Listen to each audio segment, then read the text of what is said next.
बंधु माने आजिर एही कार्यक्रम को आपण मानकु स्वागत। आजिर एही कार्यक्रमटी मेष राशि व्यक्ति विशेष मानक पई बहुत गुरुत्वपूर्ण अटे, बहुत ही खास अटे। कारण एही मकर संक्रांति परठारु आपणक जीवन रे एक बहुत बड़ परिवर्तन हेबाको जाउछि, जहा आपण कल्पना सुद्धा करि पारि नथिबे। आपणक जीवन रे चलीथिबा अनेक गुड़िए समस्यार अंत हेबा पई जाउछि।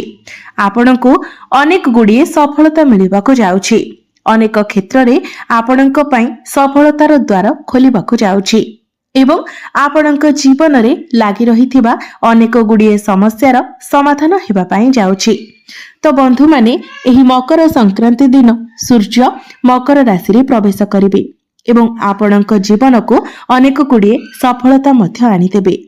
बंधु माने पूर्वरु आपणकर स्वास्थ्य जनित समस्या देखा देउथिला। गळारे आपण जंत्रणा अनुभव करुथिले, पिठी आंठू गंठी ए सबुरे आपण जंत्रणा अनुभव करुथिले, किंतु आपण लक्ष्य करिवे एही मकर संक्रांति परठारु आपणकर स्वास्थ्य रे सुधार आसीबो।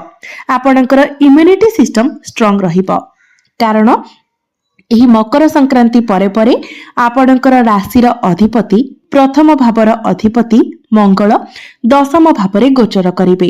आपणकर दशम भावरे मंगल उच्चस्थ होइजिवे, जहा फलरे आपणकर इम्यूनिटी सिस्टम स्ट्रांग रहिबो। पूर्वरु आपणकर जहा भी स्वास्थ्य जनित समस्या लागि रहितिला से सब दूर होइजिवो। आपण निजको स्वास्थ्यवान अनुभव करिवे। विद्यार्थी मानक पाई मध्य एही मकर संक्रांति परठारु समय बहुत भल रहिबो।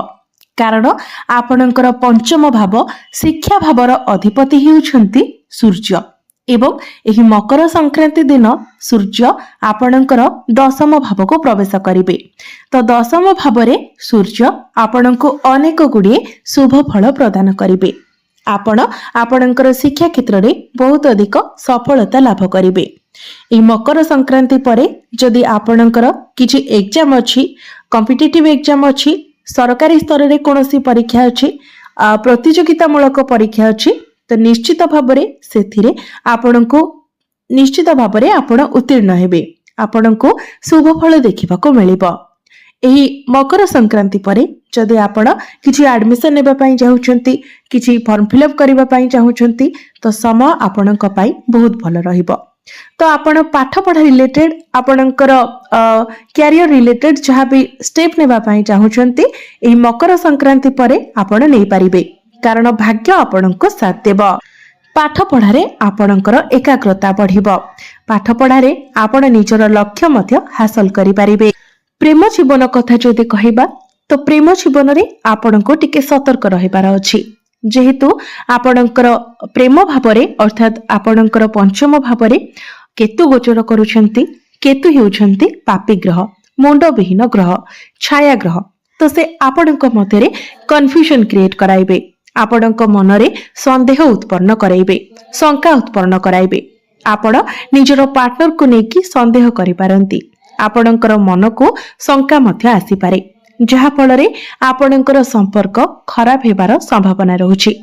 तेणु आपण जेते पारिबे निजर पार्टनर को बुझिबाकू चेष्टा करंतु। तृतीय पुरुष को आपण निज भीतर को आसीबाकू दियंतु नाही। अन्य कहार कथा सुनी निजर पार्टनर को आपण डाउट करंतु नाही। आपण निज भितरे अंडरस्टैंडिंग जेते भल रखिबे आपणकर प्रेम जीवन सेते भल रहिबो।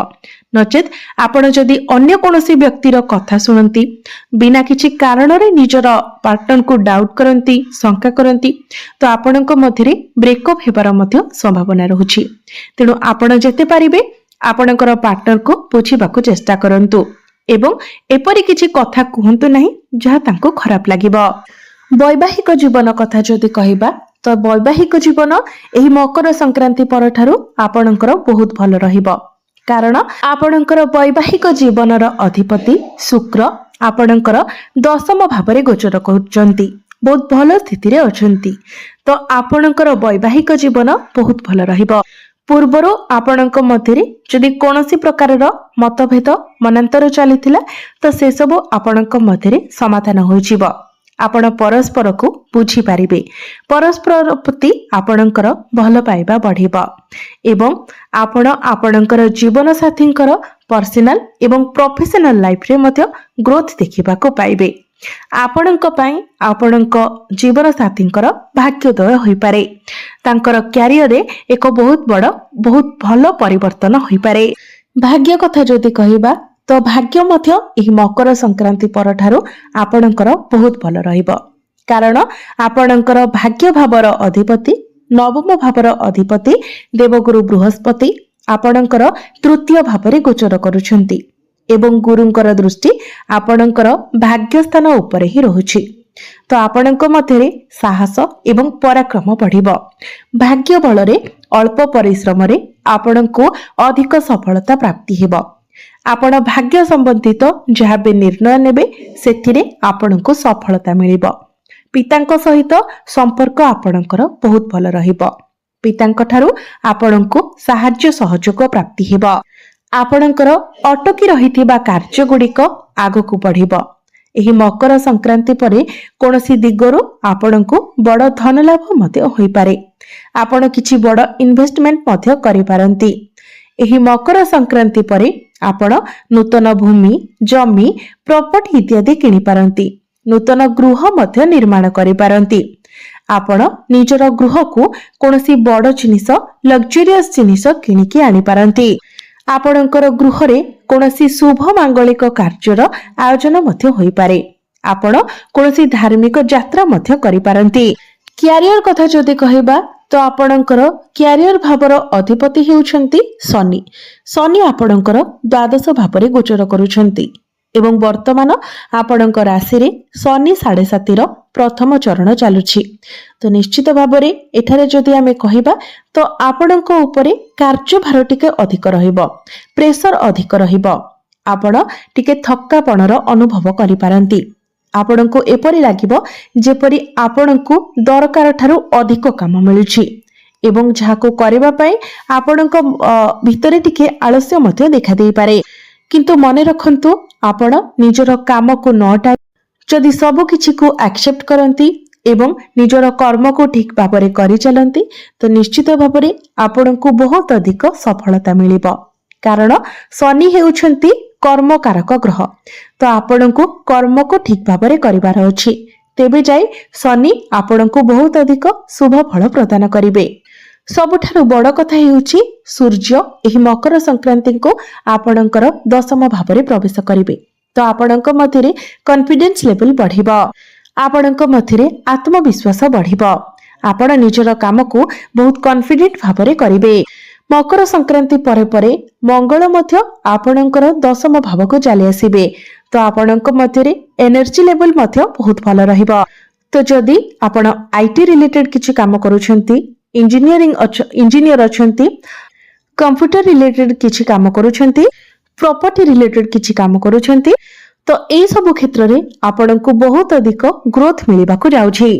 किंबा जदि आपणक निकट रे चाकरी नाही एवं आपण चाकरी रो अन्वेषण रे अछंती तो एही मकर संक्रांति परे आपणको चाकरी मिलिबार बहुत अधिक संभावना रहुछि।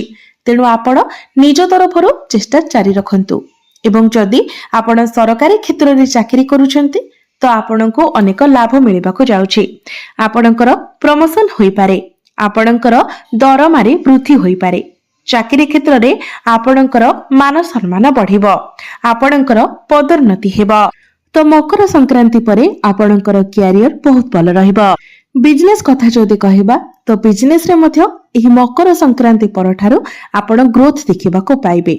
आपणकर फाइनेंशियल ग्रोथ हेबो, आपणको अधिक प्रॉफिट मिलिबो, आपणकर ग्राहक बढ़िबे। आपण निजर बिजनेस को आगो को बढ़ाइबा को चेष्टा करि पारंती। बिजनेस को नेकी आपणको मन को नुआ नुआ आइडिया मध्य आसीबो। निजर बिजनेस को बढ़ाइबा पाई आपण मध्य प्रयास करिवे।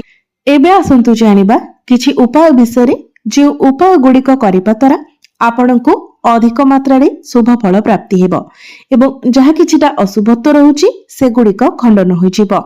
तो सेथि पई आपण प्रत्येक दिन गुरुंकर बीज मंत्र 108 थर जप करंतु। प्रत्येक दिन आपण हनुमान चालीसार पाठ करंतु। प्रत्येक दिन मंगलंकर बीज मंत्र 108 थर जप करंतु एवं प्रत्येक दिन उदित सूर्य को आपण तंबा पात्र रे जलार्घ्य अर्पण करंतु। तो बंधु माने आपणकर जीवन मंगलमय हेउ, एहा ही ईश्वरंक निकटरे मोर प्रार्थना। धन्यवाद।